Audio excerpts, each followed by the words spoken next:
ನಮಸ್ಕಾರ. ಧ್ವನಿ ಸಮಾಚಾರಕ್ಕೆ ಸ್ವಾಗತ. ನಾನು ರಶ್ಮಿತಾ. ಮೊದಲಿಗೆ ಮುಖ್ಯಾಂಶಗಳು.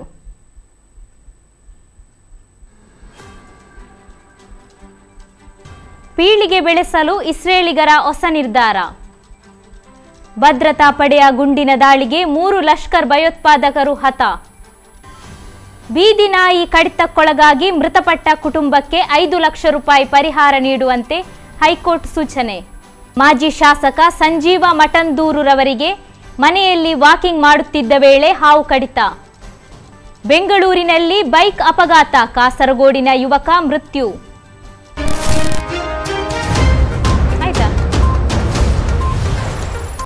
ಇಸ್ರೇಲ್ ಹಾಗೂ ಹಮಾಸ್ ಉಗ್ರರ ನಡುವಿನ ಸಂಘರ್ಷದ ಬಗ್ಗೆ ಇಡೀ ಜಗತ್ತಿಗೆ ಗೊತ್ತಿದೆ. ಅಕ್ಟೋಬರ್ 7ರಂದು ಆರಂಭವಾದ ಈ ಯುದ್ಧಕ್ಕೆ ಇನ್ನೂ ಕೂಡ ತಾರ್ಕಿಕ ಅಂತ್ಯ ಸಿಕ್ಕಿಲ್ಲ.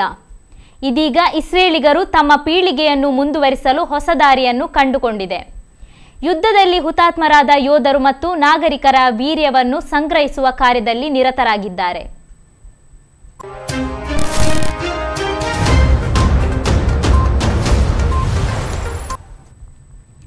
ಜಮ್ಮು ಮತ್ತು ಕಾಶ್ಮೀರದ ಕುಲ್ಗಾಮ್ ಜಿಲ್ಲೆಯಲ್ಲಿ ಭಯೋತ್ಪಾದಕರು ಹಾಗೂ ಭದ್ರತಾ ಪಡೆಗಳೊಂದಿಗೆ ನಡೆದ ಗುಂಡಿನ ದಾಳಿಯಲ್ಲಿ 3 ಲಷ್ಕರ್ ಭಯೋತ್ಪಾದಕರು ಹತ್ಯೆಯಾಗಿದ್ದಾರೆ. ಗುರುವಾರ ಜಮ್ಮು ಮತ್ತು ಕಾಶ್ಮೀರದ ಕುಲ್ಗಾಮ್ನಲ್ಲಿ ಭದ್ರತಾ ಪಡೆಯವರು ಸಿಬ್ಬಂದಿಗಳು ನಡೆಸಿದ ಪ್ರತಿದಾಳಿಗೆ 3 ಭಯೋತ್ಪಾದಕರು ಹತರಾಗಿದ್ದಾರೆ ಎಂದು ಕಾಶ್ಮೀರ ವಲಯ ಪೊಲೀಸರು ಮಾಹಿತಿ ನೀಡಿದ್ದಾರೆ.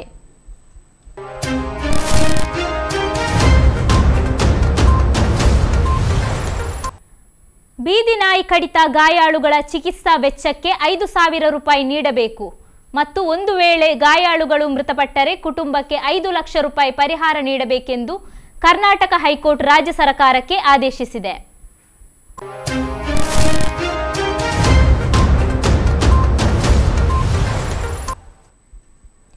ಮಾಜಿ ಶಾಸಕ ಸಂಜೀವ ಮಠಂದೂರುರವರಿಗೆ ಮನೆಯಲ್ಲಿ ವಾಕಿಂಗ್ ಮಾಡುತ್ತಿದ್ದ ವೇಳೆ ಹಾವೊಂದು ಕಚ್ಚಿರುವ ಬಗ್ಗೆ ವರದಿಯಾಗಿದೆ.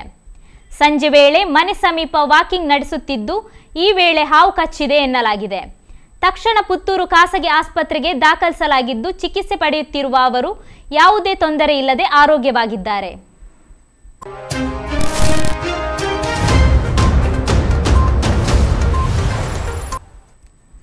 ಅಮಲು ಪದಾರ್ಥದ ನಶೆಯಲ್ಲಿದ್ದ ವ್ಯಕ್ತಿಯೋರ್ವ ಪೊಲೀಸರೊಬ್ಬರಿಗೆ ಹಲ್ಲೆ ನಡೆಸಿದ ಘಟನೆ ಪುತ್ತೂರು ತಾಲೂಕು ಆಡಳಿತ ಸೌಧದ ಬಳಿ ನಡೆದಿದೆ. ಹಲ್ಲೆ ನಡೆಸಿದ ವ್ಯಕ್ತಿ ಬಡಗನ್ನೂರು ಮೂಲದ ಹರೀಶ್ ಎಂದು ಗುರುತಿಸಲಾಗಿದೆ. ಕುಡಿದ ನಶೆಯಲ್ಲಿ ಸಾರ್ವಜನಿಕರೊಂದಿಗೆ ಅನುಚಿತವಾಗಿ ವರ್ತಿಸುತ್ತಿದ್ದ ವ್ಯಕ್ತಿಯ ಬಗ್ಗೆ ಠಾಣೆಗೆ ಮಾಹಿತಿ ನೀಡಲಾಗಿತ್ತು. ಈ ಸಂದರ್ಭ 112 ತುರ್ತು ಸೇವೆಯಲ್ಲಿದ್ದ ಪೊಲೀಸ್ ಸಿಬ್ಬಂದಿ ಸ್ಥಳಕ್ಕೆ ಧಾವಿಸಿದ್ದರು. ಸ್ಥಳಕ್ಕೆ ಆಗಮಿಸಿದ ಪೊಲೀಸ್ ಸಿಬ್ಬಂದಿ ನಶೆಯಲ್ಲಿದ್ದ ವ್ಯಕ್ತಿಯನ್ನು ಸಂಭಾಳಿಸುತ್ತಿದ್ದ ಸಂದರ್ಭ ವ್ಯಕ್ತಿ ಏಕಾಏಕಿ ಕಲ್ಲಿನಿಂದ ಹಲ್ಲೆ ನಡೆಸಿದ್ದಾನೆಂದು ತಿಳಿದುಬಂದಿದೆ. ಹಲ್ಲೆಗೊಳಗಾದ ಸಂಚಾರ ಪೊಲೀಸ್ ಠಾಣೆಯ ಸಿಬ್ಬಂದಿ ಪುತ್ತೂರು ಆಸ್ಪತ್ರೆಯಲ್ಲಿ ದಾಖಲಿಸಲಾಗಿದ್ದಾರೆ.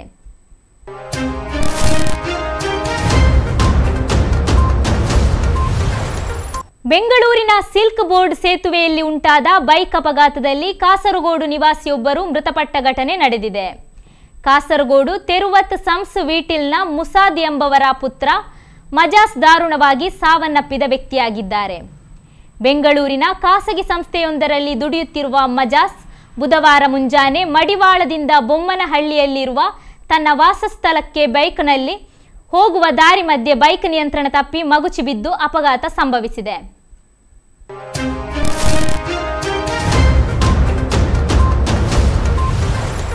ಕಟ್ಪಾಡಿ ಸನಿಹದ ಅಚ್ಚಡ ರೈಲ್ವೆ ಹಳಿಯ ಬಳಿ ಅಪರಿಚಿತ ಯುವಕನೋರ್ವನ ಮೃತದೇಹ ಇಂದು ಮುಂಜಾನೆ ಪತ್ತೆಯಾಗಿದೆ. ರೈಲು ಹಳಿಯಲ್ಲಿ ಓಡಾಡುವ ವೇಳೆ ಮುಂಜಾನೆ 4:30 ಗಂಟೆ ಸುಮಾರಿಗೆ ಸಂಚರಿಸುವ ರೈಲು ಡಿಕ್ಕಿ ಹೊಡೆದಿರಬಹುದು ಅಥವಾ ರೈಲಿನಿಂದ ಆಯತಪ್ಪಿ ಬಿದ್ದಿರಬಹುದು ಎಂದು ಅಂದಾಜಿಸಲಾಗಿದೆ. ಸಮಾಜ ಸೇವಕರಾದ ಸೂರಿಶೆಟ್ಟಿ ಕಾಪು, ಆಸ್ಟಿನ್ ಕೋಟ್ಯಾನ್ ಕಟ್ಪಾಡಿ, ಆಂಬ್ಯುಲೆನ್ಸ್ ಚಾಲಕ ನಾಗರಾಜ್ ಛಿದ್ರಗೊಂಡಿರುವ ಯುವಕನ ಶವವನ್ನು ಆಸ್ಪತ್ರೆಗೆ ಸಾಗಿಸುವಲ್ಲಿ ಕಾರ್ಯಾಚರಿಸಿದ್ದಾರೆ. ಪೊಲೀಸರು ಸ್ಥಳಕ್ಕಾಗಮಿಸಿ ಪರಿಶೀಲನೆ ನಡೆಸಿದ್ದಾರೆ.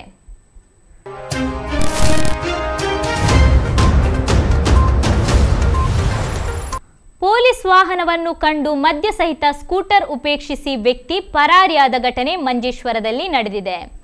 ಉಪೇಕ್ಷಿಸಿದ ಸ್ಕೂಟರ್ ಅನ್ನು ಪರಿಶೀಲಿಸಿದಾಗ ಅದರಲ್ಲಿ 90 ಮಿಲಿಯ 3.20 ಪ್ಯಾಕೆಟ್ ಮದ್ಯ ಪತ್ತೆಯಾಗಿದೆ. ನಿನ್ನೆ ಸಂಜೆ 6 ಗಂಟೆಗೆ ಮಂಜೇಶ್ವರ ಠಾಣೆಯ ಎಸ್ಐ ಪ್ರಶಾಂತ್ ಕೆಯವರು ಗಸ್ತು ನಡೆಸುತ್ತಿದ್ದ ವಾಹನ ಈ ಭಾಗದಿಂದ ಬರುತ್ತಿದ್ದಾಗ ಸ್ಕೂಟರ್ ಉಪೇಕ್ಷಿಸಿ ಸವಾರ ಪರಾರಿಯಾಗಿದ್ದಾನೆ. ಸ್ಕೂಟರ್ ಹಾಗೂ ಮದ್ಯವನ್ನು ಪೊಲೀಸರು ವಶಕ್ಕೆ ಪಡೆದಿದ್ದು ಸವಾರನ ವಿರುದ್ಧ ಕೇಸ್ ದಾಖಲಿಸಿದ್ದಾರೆ.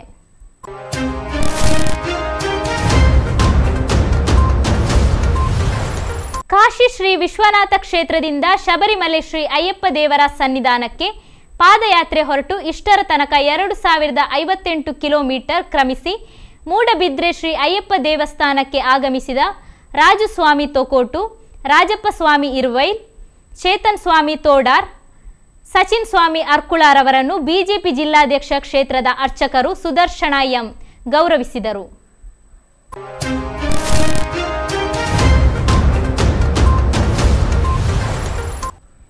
ಕಾಸರಗೋಡಿನ ಕೂಡ್ಲು ಸಮೀಪದ ಬಾದಾರದಲ್ಲಿ ನೆಲೆಸಿದ ಶೇಷವನ ಶ್ರೀ ಸುಬ್ರಹ್ಮಣ್ಯ ದೇವಸ್ಥಾನದಲ್ಲಿ ಕಾರ್ತಿಕ ಮಾಸವಾದ ನವೆಂಬರ್ 17ರಿಂದ ಡಿಸೆಂಬರ್ 12ರ ತನಕ ಶ್ರೀ ಕ್ಷೇತ್ರ ತಂತ್ರಿವರ್ಯರಾದ ಬ್ರಹ್ಮಶ್ರೀ 60 ಕೆಯು ಪದ್ಮನಾಭ ತಂತ್ರಿವರ್ಯರ ನೇತೃತ್ವದಲ್ಲಿ ಕಾರ್ತಿಕ ಮಾಸ ದೀಪೋತ್ಸವವನ್ನು ಹಮ್ಮಿಕೊಳ್ಳಲಾಗಿದೆ. ಆ ಪ್ರಯುಕ್ತ ಜರುಗಿದ ಹಸಿರುವಾಣಿ ಹೊರೆಕಾಣಿಕೆ ಘೋಷಣೆಯು ಆಲಂಗೋಡು ಶ್ರೀ ಧೂಮಾವತಿ ದೈವಸ್ಥಾನದಿಂದ ವಾದ್ಯಘೋಷಾದಿಗಳೊಂದಿಗೆ ಶೇಷವನ ಶ್ರೀ ಸುಬ್ರಹ್ಮಣ್ಯ ಸ್ವಾಮಿ ಯುವಕ ಸಂಘ ಹಾಗೂ ಶೇಷವನ ಸುಬ್ರಹ್ಮಣ್ಯ ಸ್ವಾಮಿ ಮಹಿಳಾ ಸಂಘ ಹಾಗೂ ಆಲಂಗೋಡು ಶ್ರೀ ಧೂಮಾವತಿ ಸೇವಾ ಸಮಿತಿ ಮನ್ನಿಪ್ಪಾಡಿಯ ಸಹಕಾರದೊಂದಿಗೆ ಬಹು ವಿಜೃಂಭಣೆಯಿಂದ ಘೋಷಯಾತ್ರೆಯು ಸಾಗಿತು. ದಾರಿ ಉದ್ದಕ್ಕೂ ಹಲವು ಸಂಘ ಸಂಸ್ಥೆಗಳ ವತಿಯಿಂದ ಭವ್ಯ ಸ್ವಾಗತ ನೀಡಲಾಯಿತು.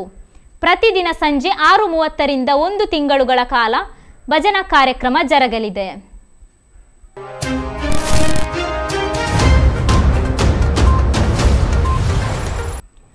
ದೇಲಂತಬೆಟ್ಟು ಶ್ರೀ ವಿಷ್ಣುಮೂರ್ತಿ ದೇವಸ್ಥಾನ ಕನ್ಯಾನ ಇಲ್ಲಿ ದಿನಾಂಕ 26/11/2023 ಆದಿತ್ಯವಾರ ಬ್ರಹ್ಮಶ್ರೀ ಕುಂಟುಕುಡೇಲು ರಘುರಾಮ ತಂತ್ರಿಗಳವರ ನೇತೃತ್ವದಲ್ಲಿ ಸಮಸ್ತ ಊರ ಪರವೂರ ಭಕ್ತಜನರ ಯೋಗಕ್ಷೇಮ ಪ್ರಾಪ್ತಿಗಾಗಿ ದೇವಸ್ಥಾನದ ಸಮಗ್ರ ಅಭಿವೃದ್ಧಿಯ ಸದುದ್ದೇಶದಿಂದ ಸಾರ್ವಜನಿಕ ನೆಲೆಯಲ್ಲಿ ತುಳಸಿ ಪ್ರಿಯನಾದ ಮಹಾವಿಷ್ಣುಮೂರ್ತಿ ದೇವರಿಗೆ ಬೆಳಗ್ಗೆ 8 ಗಂಟೆಯಿಂದ ಲಕ್ಷ ತುಳಸಿ ಅರ್ಚನಾ ಸೇವೆಯು ವಿವಿಧ ಧಾರ್ಮಿಕ ಸಾಂಸ್ಕೃತಿಕ ಕಾರ್ಯಕ್ರಮಗಳೊಂದಿಗೆ ವಿಜೃಂಭಣೆಯಿಂದ ಜರಗಲಿದೆ.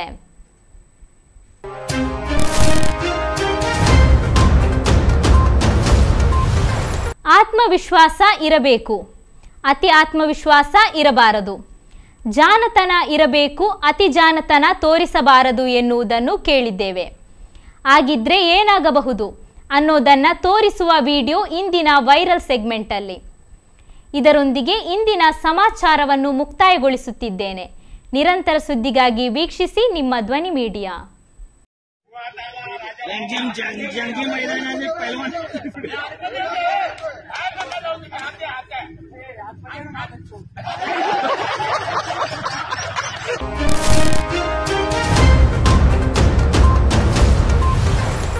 ನಿಮ್ಮ ನೆಚ್ಚಿನ ಧ್ವನಿ ಮೀಡಿಯಾ ಆಪ್ ಇದೀಗ ಗೂಗಲ್ ಪ್ಲೇಸ್ಟೋರ್ನಲ್ಲಿ ಲಭ್ಯವಿದೆ. ಗೂಗಲ್ ಪ್ಲೇಸ್ಟೋರಿಗೆ ಹೋಗಿ ಧ್ವನಿ ಮೀಡಿಯಾ ಅಂತ ಟೈಪ್ ಮಾಡಿ ಉಚಿತವಾಗಿ ಡೌನ್ಲೋಡ್ ಮಾಡಿಕೊಳ್ಳಿ. ನಿಮ್ಮ ನೆಚ್ಚಿನ ಎಲ್ಲ ಕಾರ್ಯಕ್ರಮಗಳನ್ನು ತಪ್ಪದೇ ವೀಕ್ಷಿಸಿ. ಯೂಟ್ಯೂಬ್ನಲ್ಲಿ ಧ್ವನಿ ಮೀಡಿಯಾ ಅಂತ ಟೈಪ್ ಮಾಡಿ ಸಬ್ಸ್ಕ್ರೈಬ್ ಮಾಡಿಕೊಳ್ಳಿ. ಧ್ವನಿ ಮೀಡಿಯಾವನ್ನು ಫೇಸ್ಬುಕ್, ಇನ್ಸ್ಟಾಗ್ರಾಮ್ ಹಾಗೂ ಟ್ವಿಟರ್ಗಳಲ್ಲೂ ವೀಕ್ಷಿಸಬಹುದಾಗಿದೆ. ಧ್ವನಿ ಮೀಡಿಯಾ, ನಿಮ್ಮ ಧ್ವನಿಗೆ ನಮ್ಮ ಧ್ವನಿ.